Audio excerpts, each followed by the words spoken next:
Pull up a stool and pour yourself a pint as you're about to join three intrepid drinkers, Kevin, Justin, and Mark, as they embark on another Beertastic Voyage.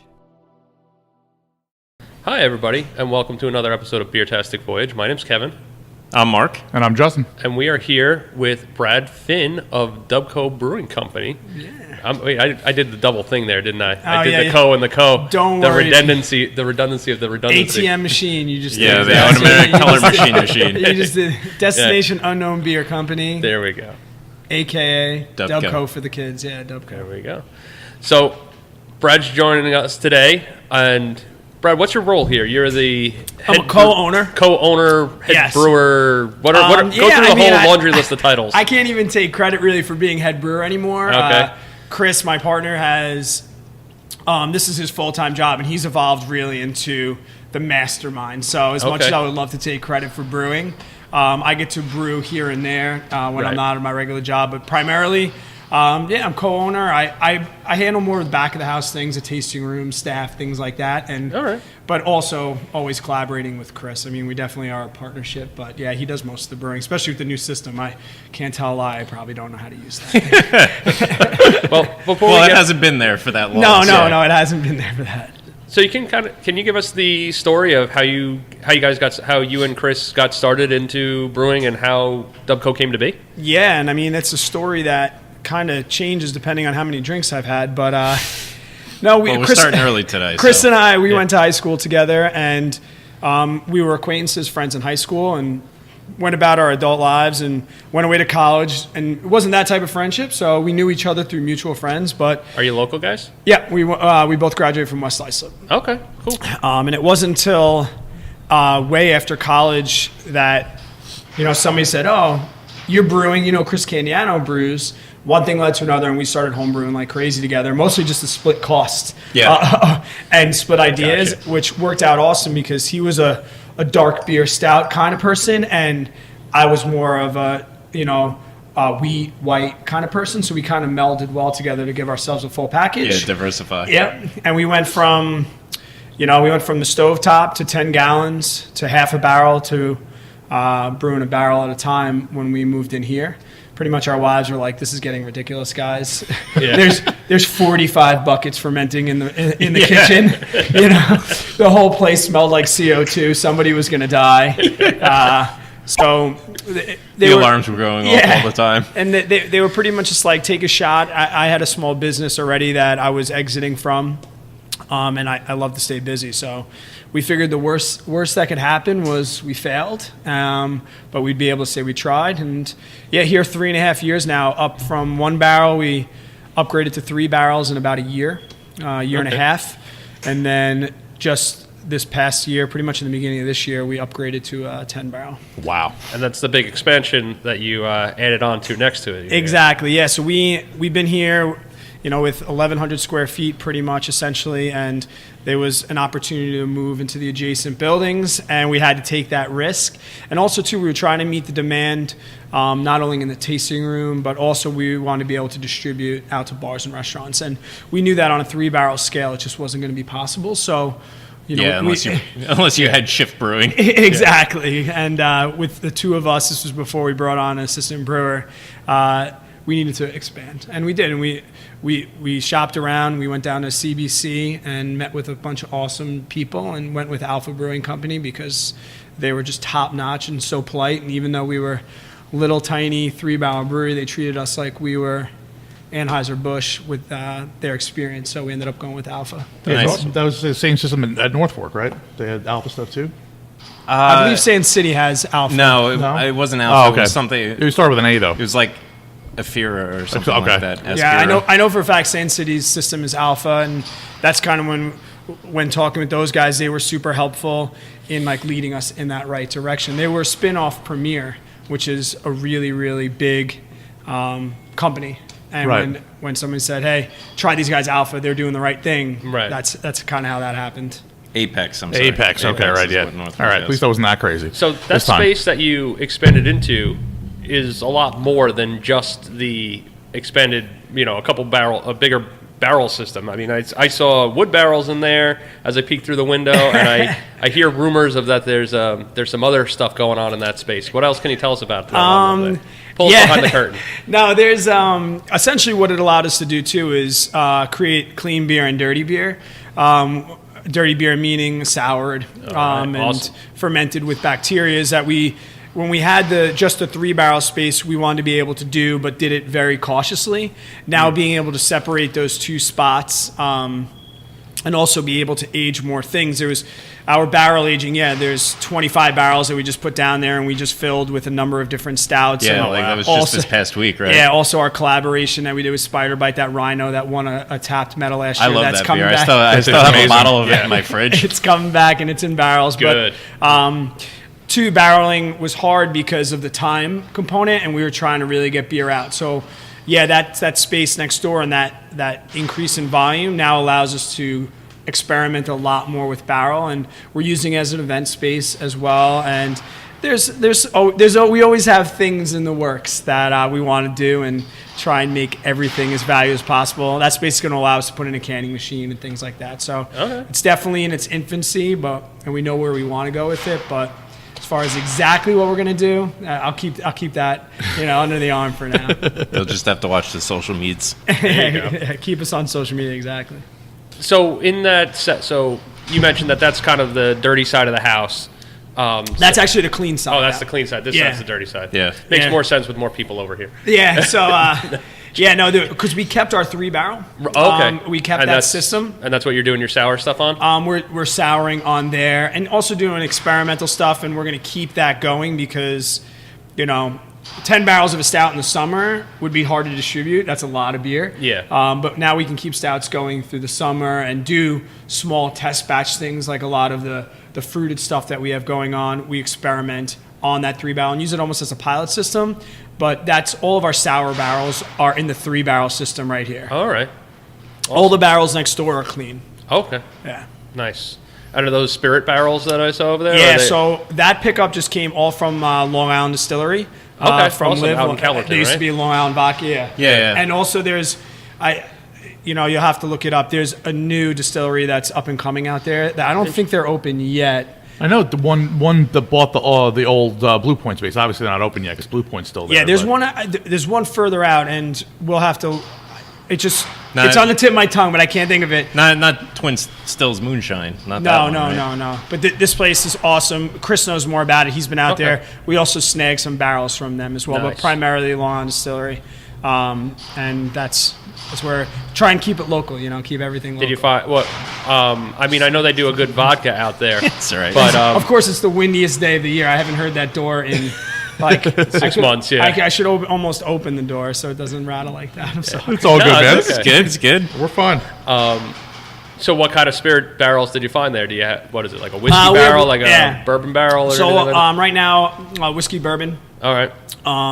That's primarily going to be, and the way we varied that was age of barrel and usage of barrel. Okay. So those newer barrels where that oak is really going to come through, that's like Andrea Doria. That oakiness is going to give us that like a little bit of vanilla that we want out of that new oak. Right. And then we have barrels that have multiple usage where, that oak finish is kind of going to go away a little bit, and we're going to highlight some of the flavors of our old beers because the bourbon's going to go down as well. And we'll use barrels 3 to 4 times, and then we're able to, especially these bigger batches, be able to blend them in and out. Nice. And all the dirty beer are in pretty much wine barrels. So we have a couple red, a couple white wine barrels that came from Macari out there as well. Gotcha. The Andrea Doria you mentioned, that's probably my second favorite beer you make behind Rhino. That's badass. And I love that beer too. And it's funny, we have a case in the walk-in that we don't know if it's Andrea Doria or Jabruzzo, because it was one of those things where we just got tired and stopped labeling. But I was at a buddy's house this past weekend, and he's like, "Oh, I got to show you all the DUBCo stuff I've been collecting." And I'm like, okay. And he had 2 bottles of Andrea Doria, and I'm like, "We have to open one of these immediately." And he's like, "Oh, I'll throw one in the freezer." I'm like, "No, stop there, please." I'm like, just open it up. Just open it as is. I can tell you, if you still have an Andrea Doria, I do. It's unreal. I couldn't be happier and prouder of that beer. Yeah, I think I have 2 bottles, or at least one, maybe 2 bottles. It's very tasty. It's good. I don't think I have one. It's good. It's good. So, can you talk to us about some of the styles that you brew and maybe how they might have changed and what might have influenced those changes as to what you're brewing in a given So time frame? even during the homebrew times, we always wanted to be able to try and drink everything, and there definitely is like a sustainability side to the brewery as opposed to just home brewing and be able to you have to make styles. You have to appeal to you the got to pay the bills, right? We understand that, right? Yeah, and our first beer, our first pretty much mainstream beer, especially IPA, was Sore Thumb, and that was a big West Coast style, super malty type of beer, and that's what we loved. And we didn't get pushed into New England IPAs, but that was a change for us to something that Chris and I wouldn't normally drink, that we evolved into making. So there's definitely an evolution, but there's also too a knowledge base. There was a lot of things that we necessarily couldn't do 6 years ago as homebrewers because the online community wasn't in advance and craft beer wasn't in advance. So things that homebrewers can pull off now with excellence, we would never even think of doing. Yeah. I would never, ever sour a beer, 7 years ago when we were homebrewing. But currently right now, we like to do a little bit of everything. Okay. We always have 2 sours pretty much. We always have a couple New England IPAs. We also always have sort of a West Coast IPA with that DUBCo IPA right now. Right. And then definitely seasonal stuff. And, with the brown ale, the pumpkin ales, and the ability to be able to lager now, especially not running out of beer. We love lagers. I mean, people come in and see some of the beers or they hang out with Chris and I off premise. The beers that we drink, right, are always lagers. And I do that a lot too. Be like, oh, what do you get? Oh, I'll have the Pilsner. Exactly, and maybe it's because I'm getting older, but I like when I drink beer, I want to be able to have 10 of them and then still be able to talk to my wife. Yeah. So now there's definitely that lager Pilsner that Chris and I are really, really focusing on. We did Resourceful Thirsty People, which is an awesome Pilsner. Right. Layover is still a great. Layover is very love good, yeah. Layover. That's like our beach beer. We try. There really isn't anything that we'll avoid. Okay. Now it just comes down to time, especially beers we've made in the past that people want back. I can tell you we want them back too, but Chris's schedule is pretty much 3 months out. So he's already planning beers that are going to be released in December, January. So when someone says, "Ooh, I want that beer," like somebody asked for, I could feel it in my plums, and I was like, "You want to know what? That I don't think I ever had that one. Everyone was like, "That." We're thinking to ourselves, "That was an awesome beer." And what we say to them, we're putting it on the schedule. But then we forget the fine print that the schedule means I'll see you in February. Right. Yeah, exactly. Right. That's one of the things we've always gotten from Paul at Brickhouse, is because especially being that they're only serving it there, it's like he has to basically brew Streetlight like 5 million times, and then squeeze in the other stuff that he wants to do around it. So the schedule is of utmost importance, especially when it comes to having to order the amount of grain you guys do. We're very fortunate with not having one super flagship like that we have to brew. I mean, we go. The beer that we brew the most, to be honest, is Coastal IPA, the beer that we make for Coastal Kitchen right here in Bayshore. Especially over the summer, those guys were doing so much volume that it turned into, oh my God, we have to make Coastal. And then I'd say, Chris, we got another order for Coastal. And he's like, no, I dropped that off last week. And I'm like, yeah, they went through 5 barrels of beer in a week. Jesus. And Chris is like, oh my gosh. But, that's like off the record stuff that people don't know about. We take a lot of pride in that account. And we take a lot of pride in that beer, especially a beer that we can't serve that beer here. We've honored, Anthony over there and said, hey, that's your beer. Thank you for believing in us and ordering a ton of beer that we were like. So I didn't even know that you did that. Yeah, so it's awesome. Coastal right here. It's very similar to one of our milkshake IPAs, but it's only served there, and it's a really, really good beer. Thankfully, it's slowing down a little bit over there because he's right by the ferry. So in the summer, less traffic. So we could finally almost start to catch up. Yeah, now that Fire Island is shutting down for the winter. I don't even know anything about that. So. So I have a question. So one of my favorite beers you guys have ever made is the Triple Rainbow, the Belgian Triple.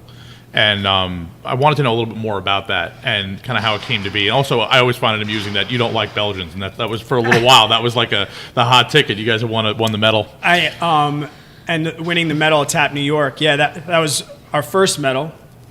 And Triple Rainbow is we make a beer double rainbow, right? It's a great, awesome beer. And then the progression was so. When we were washing yeast as homebrewers, I mean, yeast being pretty much the largest cost of a homebrewer. Yeah, aside from hops. So especially when we started brewing multiple times a week, we started thinking to ourselves, okay, let's build a small IPA and use that yeast to build a double, and then use that yeast to maybe make a huge IPA. And then it was like, all right, well, we made a Belgian blonde. We make Beach Chair Blonde. That was a big beer when we did homebrewing that we just happened to miss this year. But so we had Belgian yeast, and it just so happened to be around fall time, and we made Double Rainbow. And amongst our little homebrew friends and amongst us, not me, because like you said, I'm not a huge Belgian fan. I try. It's like black licorice. I just can't like it. I'm with you on there, but so in like Belgian beers, like I don't know, because there's also usually get like the bubble gum too, and the bubblegum banana for me, it just doesn't work. And then right after fall, we had this awesome crop of Belgian yeast, and it was starting to get cold. And Chris is like, dude, let's just go for that Victory Golden Monkey triple. That's a good Let's one. just shoot for it. Let's try and let's pack our little Gatorade mash tun with as much grain as we can fit. As we can fit, and we won't even measure it. We'll just keep pouring grain to the top, and we'll try and make a Belgian triple. And it was awesome. Yeah. And it really came to be like that. And when we won the medal, we had a bunch of it. Yeah. And everyone's like, we're cracking open We had just opened. That was our first Tap New York, our first medal. And I was sitting there taking like bird sips, like, yeah. Because I couldn't drink it. That's awesome. But no, it's a fantastic beer. And that was kind of like that's how Dominic White IPA was born as well. A little back knowledge. Dominic and Triple Rainbow, essentially the same recipes, different yeast flavors. Dominic it was a true white IPA. It was made with the Belgian, it was a Belgian wit, and that white IPA style, the mix between the Belgian and the IPA was really Dominic White. Now, coincidentally, my brother Dominic's last name was White, so we were able to evolve it into an IPA because it was so similar to Triple Rainbow. But those Dominic and Triple Rainbow started almost as the same beer, and then the Triple Rainbow just kept the Belgian yeast, and then we decreased the amount of Belgian yeast in Dominic White over time to become the New England IPA that it is now. Gotcha. I'm a big fan of that beer. That white IPA is excellent. Thank you. And Dominic was a freaking good dude, and he was always a craft beer drinker, so it was only right that we named the beer after him after he passed away. That's awesome. I noticed you guys have been noticed your cans out in stores a lot more. Mm-hmm. Are you distributing yourself, or are you going through a third-party distributor? Like, how are you getting so much out there so fast? I know you got the pickup truck. Are you just driving around in circles, dropping it off? Yeah, Chris. Once again, I have to give credit to Chris. That guy, he could sell me a Belgian. Like, that's how good he is.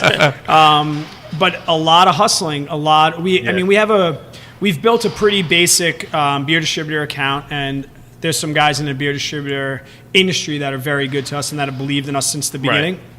Right. And it's a hustle. We post to that little list, and then it's really, God sent from the community. Like, they go into beer distributors and they're like, do you guys have DUBCo? Yeah. And then I get phone calls all the time. Hey, I keep getting regulars in here looking for beer. And that's really how it happened. And yeah, Chris is on that grind. He is walking in, he's doing samples, and we're very fortunate now, especially with this, I said, this volume increase. Right. It's incredible. And for 3 years, we had to say no to people. And it wasn't because we wanted to keep beer in-house. It was literally because we didn't have beer. Yeah. And that was, it sucked. But now, it's out there and it's great. We're part of the Locals to Locals program that Andrew started over at Hicksville Beer and Soda. And, that our Local to Local comes out next month. I'm not going to tell you what it is, so don't ask.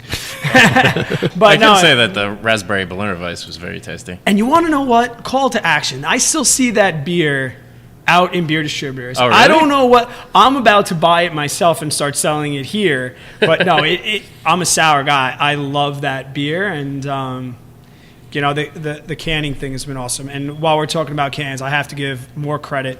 The guy that works the bar on Friday nights, Jimmy, Chris and I were literally sitting here like the printing and label industry, with all due respect, they're terrible.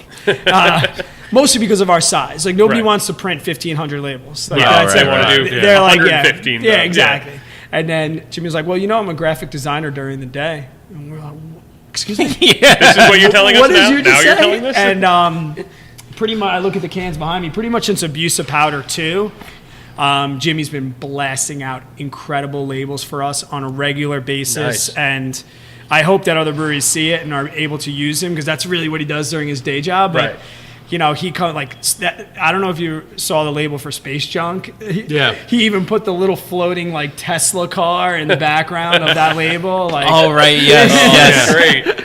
So and that's just another thing that cans, the value that cans can bring is, being able to, we're really, really focused on helping as many people as we can, from buying New York grains to buying New York hops to, letting small graphic designers build their brand, things like that. It's really important to us. That's awesome. That is really cool.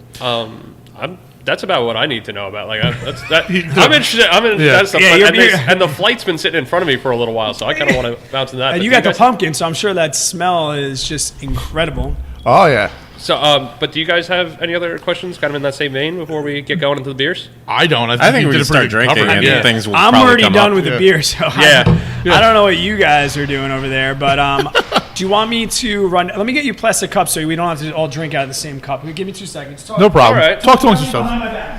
Talk amongst yourselves. Discuss. But we can talk about just the space that they have here, and it's a fantastic space that he's made into it here. I love the decoration on the back wall. Yeah, the mural the chalkboard awesome. effect going on with the great brewing process scene. Yeah. Is something that I really enjoy coming in here. Here, take this. Yeah. Thank you. This mural, once again, back to the local community, was painted from Dan at Port Jeff. Okay. His wife. There you go. They have this little picture, this whole thing at Port Jeff, and it's hanging on the wall in little poster size. And we were at CBC, and I was like, hey, random question. Would you happen to know where you got that picture from? He's like, yeah, dude, my wife drew it. Yeah. And I was like, would she be interested in doing that on my wall? Now, his wife is so awesome, and she came here over the course of 6 weeks. Yeah. She's a little girl, 4'10", 4'11". No, I'm sorry for calling out your size. What, you have her hanging from the rafters then? She literally was up on a ladder all the way up here. Wow. And she had an overhead projector over here, and she hand drew it out, projected it on the wall. And then painted it in? And then just went down, yeah. Wow. Her little thing, speckles of paint. She had to call her out. But yeah, and she pretty much refused to take money from us. Wow. And she spent hours and hours on this. But yeah, it looks fantastic. It came out awesome. It really it opened. We didn't know what to do with that black wall forever, and it adds such an awesome dynamic to the brewery for sure. Yeah. What I always loved about it is the you have less now, but you used to have all of the all those crazy beers, all the bottles everywhere. Yes, those were cool. But I like the fact that now you basically have your own little wall of fame. All the cans in your own bottles up there, which is even cooler. Sometimes we look up there and we're like, oh man, we made all of those cans, and we've actually gotten lazy. There's probably a couple there's probably a couple missing. A few that haven't been edited. Exactly. Yeah. Yeah, it's a little little too much. Is this so first, I think you guys got the one of our oat New England IPAs over there. Yes. Yeah. It's really, really, really good. name to be named later. Yes. Name redacted. No, the smell on it's fantastic. I love it, and Yeah. the oat gives it that body that's just fantastic.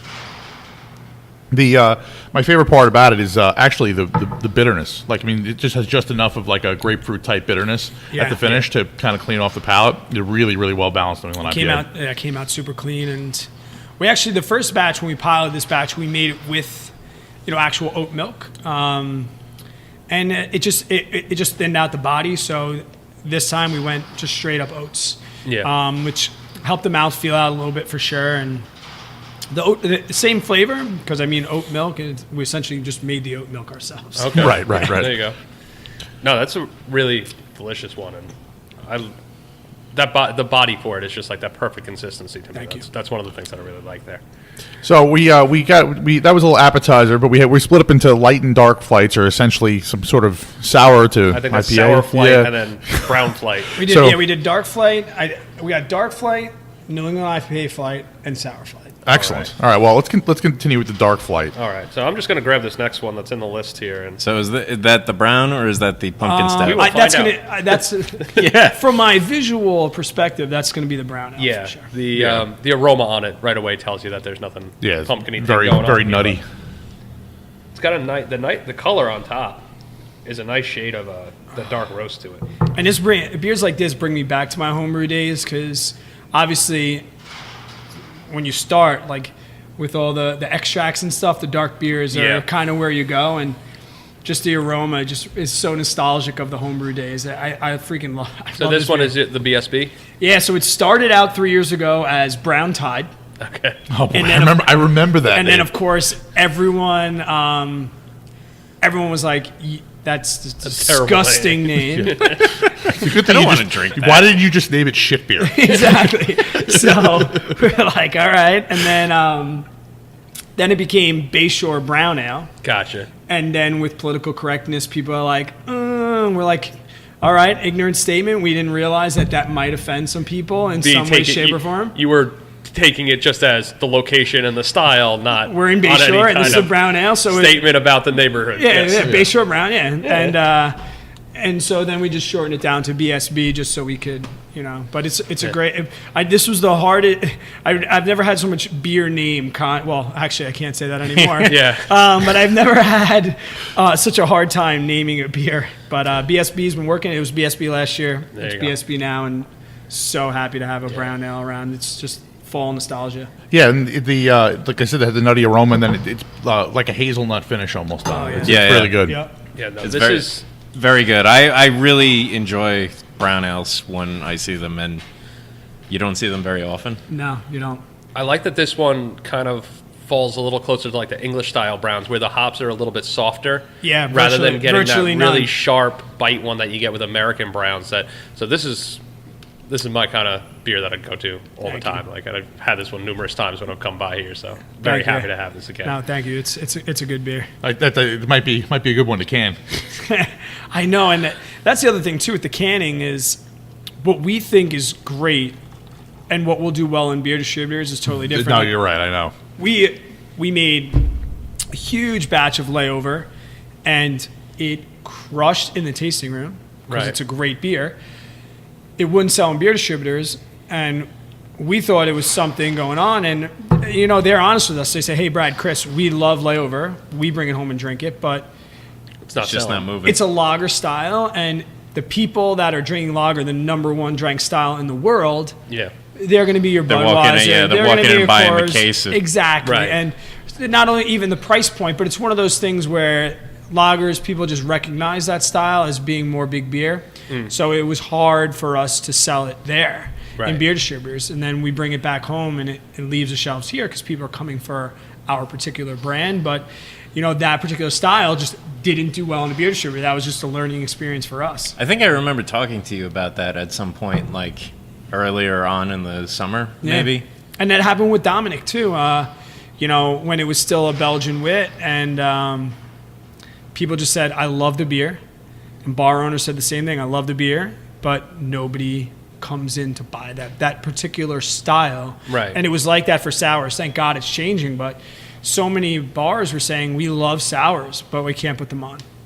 You know, now thank God that people love sours. Well, we love making them. Yeah. I love drinking them. And like even so, like this past Monday, I gave a presentation to the Breweries East End Revival Club on how to do kettle sours, and one of the people in the club was like, "I thought I didn't like sours, but these are great." Oh yeah, that's pretty much the greatest feeling I think any brewer could feel. Like, I don't particularly like that style, but this is good. Right. Yeah. You know, that is an awesome feeling. Yeah, like she definitely flipped, because then like Tuesday or Wednesday, she sent an email out to like the mailing list, like, "Oh, if you want more, like North Fork has a really tasty one on tap." And sours are, where you find out too, wording of things is a really big deal. Yeah. Sour is like such a fearful word for people.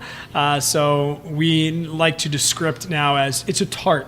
Yeah. It's a tart beverage. There you go. I mean, unless it's like make your eyeballs drip sour. Rip the enamel off your teeth. Exactly. Look, it's not really ready yet, but I have a 15-gallon conical in my basement that I started a sour Solera project in. Perfect. So when waiting for it to get back. Yeah, so like, Have we named it yet? Does that thing have a name yet? I mean, I called it Defunk. But I'm saying, like, has it become sentient? I haven't named the conical. Yeah, okay. Yeah, it's borderline sentient. The pellicle on it is like insane. Yeah, I'm waiting for it to say, "Hello, Mark. This is my name." The last time I checked the pH, it was 3.15. Okay, that's a good pH. It can go down. You Yeah. can go down from there. Well, I mean, it's only been souring since July, so. And then you'll learn a wonderful way. See, but now what you need to do is get a barrel, throw it in a white wine barrel, and then just drill a hole in the bottom, and then you can just keep pulling the off, Vinino. topping off, pulling off, topping off, and just keep that thing in the basement forever. Just Well, I mean, that's have why a constant supply of that's why lemon sour. I went with a conical though, because it's got a sampling valve, it's got a dump valve on the bottom, so like if too much shit builds up in the bottom, I can dump it out. I can just keep going with it. Other glorious things that didn't exist when I homebrewed, like Oh yeah, no, I know. the first time I saw one of those stainless steel 10-gallon conical fermenters, I was like, come on, man. I had to use buckets. I still use a lot of buckets. I like I use buckets, them now. honestly. I have like a PBW in them and things like that. Right. So we just actually finished up the pumpkin, the necessary pumpkin. Mandatory. Sorry, it's both. They mean the same thing. Yes, mandatory pumpkin. It is exactly what it should be. It's a mandatory pumpkin. It's perfect. That was a terrible day for Chris. I saw. It was like a 6-hour runoff or something. If you've made we've had stuck mash before, and pumpkin it's the worst. So what kind of pumpkin did you use? Did you use the So fresh, canned, puree, he does an awesome blend of fresh pumpkin right here from on Long Island, which is kind of why ours comes out a little late. Our pumpkin's only been out for a week, and people hate us for that. And then we're all like pumpkin, and then it's our highest selling beer that week it comes out. But we wait so late because Chris definitely uses. He's struggling. He's cooking pumpkin down, and definitely some pumpkin mixes that he uses and the spice. To be honest, like I said, I've kind of lost touch with that, but it's on a 3-barrel scale, so we can still use fresh pumpkin in there right here from Long Island, which if we did it on a 10-barrel batch, we couldn't. Yeah, but I think it'll always be a 3-barrel batch because it's kind of one of those things that flashes in and flashes out, and then we move on. And you don't want to process 500 pounds of pumpkin. No. Well, Chris doesn't want. I'm a school teacher, so I wouldn't have to do that. I don't have the time. But I got here after work. Sorry, buddy. For anyone who wants to chop up pumpkins. I got here that night, and he was it was like boiling. And I'd be like, late start today? And he was like, no, pretty much start at 7 like I do every day. I want to kill myself. Please help me. You're going in there if you ask again. He's like, you're going to stay in here, and I'm going to go outside and drink 10 beers. I'll be right back.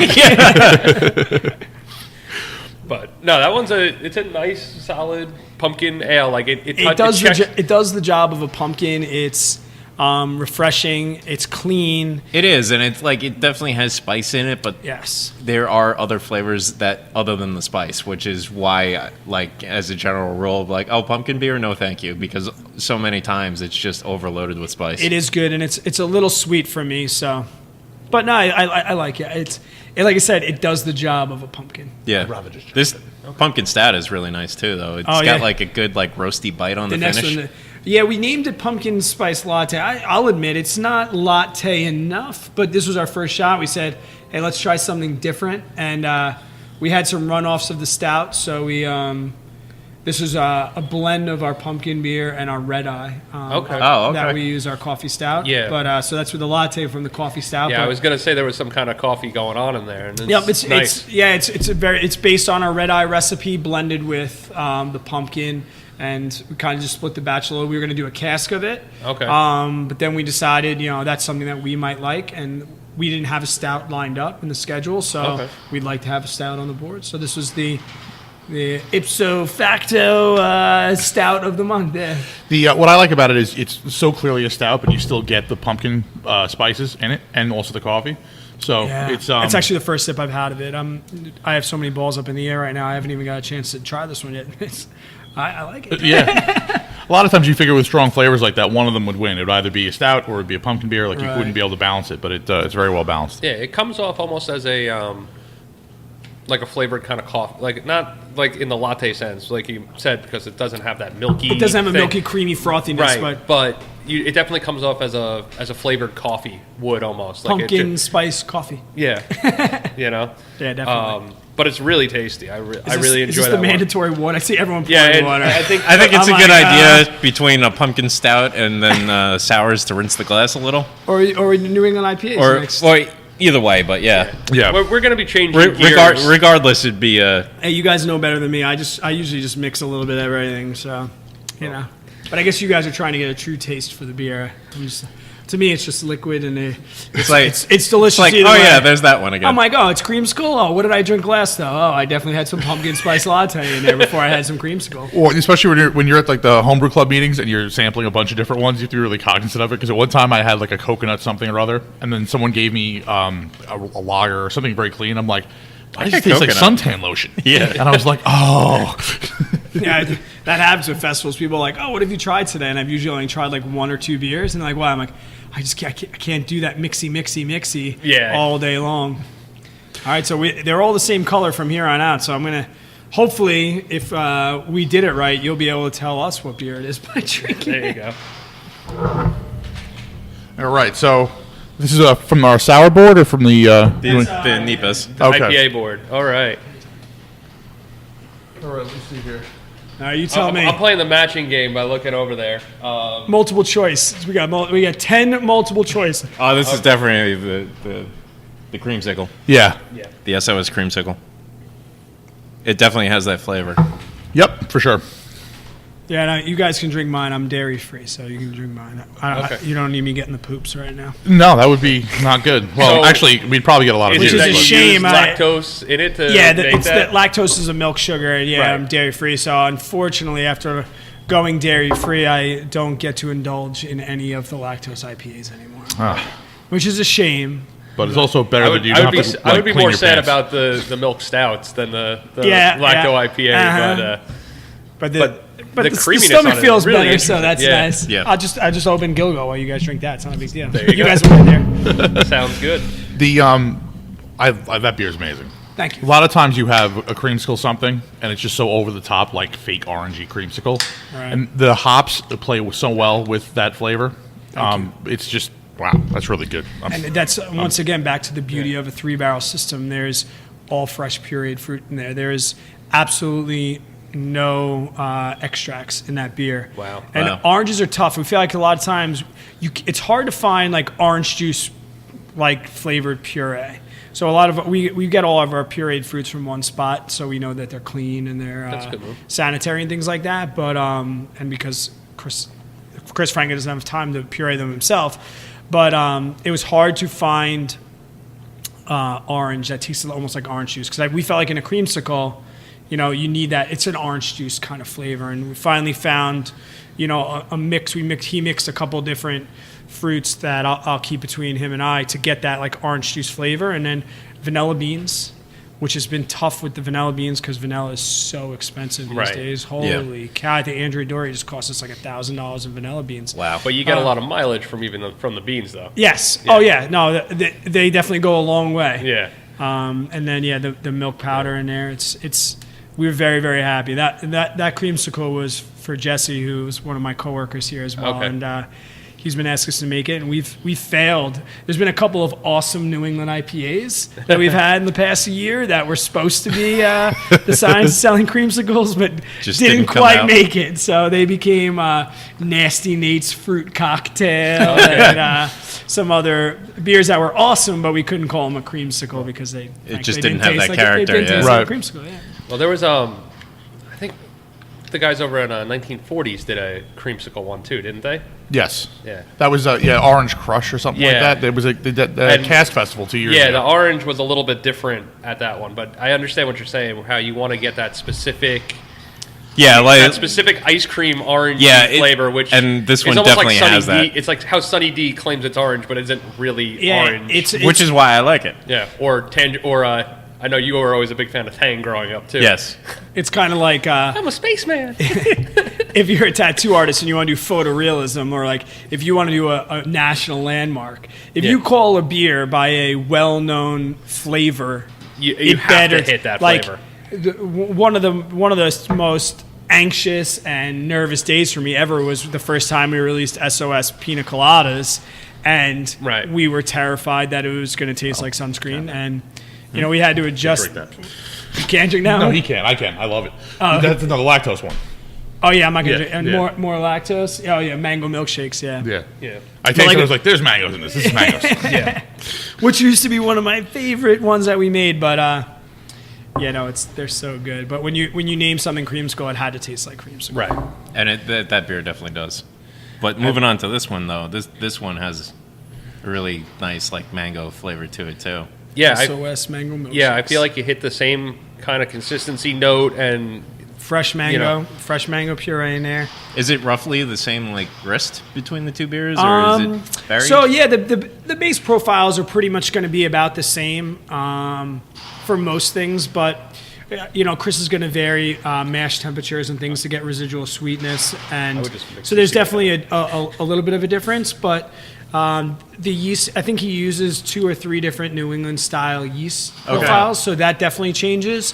And then it's definitely not linear as far as the fruit. So when we put 80 pounds of a certain fruit in a beer, it's not 80 pounds of the other fruit. That's definitely Some fruit are very, very different, and that's also was a learning process for creamsicle. Like orange will punch you in the face. Yeah. Mango is very forward. Pineapple is very forward. Mileage will vary. So yeah, with the hardest thing about making these fruit beers, and we've released them now, and we've had to dump a couple beers because there's such a learning process when it comes to the fruits. Yeah. But again, that's where the smaller system comes in, where it doesn't hurt you quite as much. Absolutely, and it really does. We were gonna sell that 3-barrel system, and everyone advised us against it. Yeah, I know. I've seen in a number of different breweries how they've usually you can pour yours out. I just got a little bit.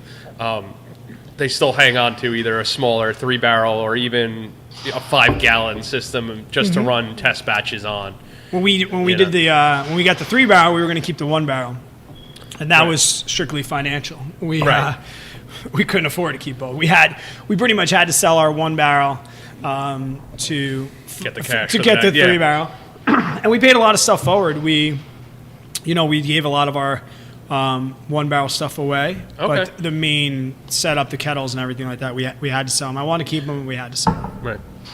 Well, didn't I think I read an article. One of the bigger breweries out in like the Midwest just went back and bought their original system back. I wouldn't be surprised. Like that they had started on like in their own little place. I think it was like a 3-barrel system that they had sold off, and they went back and bought the original one back. Yeah, no, because they were like, now that they got now that they're doing really well, they were like, yeah, we want that back. We need all Bessie back. We would have regretted selling our 3-barrel. We'd be kicking ourselves every day if we did. Well, from what it sounds like, you're having a lot of fun, like using that to play with. Yeah. Yeah. I mean, like more experimental or. Don't get it twisted. The brewery business is a great business. It's a difficult business, but there's not a lot of bad days. Something breaks every day, but there's not a lot of bad days. There's stressful days, but there's not a lot of long bad days. But there's a lot of long days, but Chris only works half days, though, 12 hours a day. That's it. I don't see what he's complaining about. 12 hours a day, and then goes home to his beautiful wife and his 2 kids and, helps out there. He has it easy. Sometimes when Chris tells me about how stressful his day is, I'm like, come on, man, you only work 12 half days. That's it, half days. Exactly. If you enjoyed Beertastic Voyage, please be sure to subscribe wherever you get your podcasts, and don't forget to review and rate us. The guys can be found online at www.beertasticvoyage.com, on Facebook at www.facebook.com/beertasticvoyage, and Twitter and Instagram at Beertastic Show, or send them a good old-fashioned email at beertasticvoyage@gmail.com. Thanks for listening, and cheers for local beers.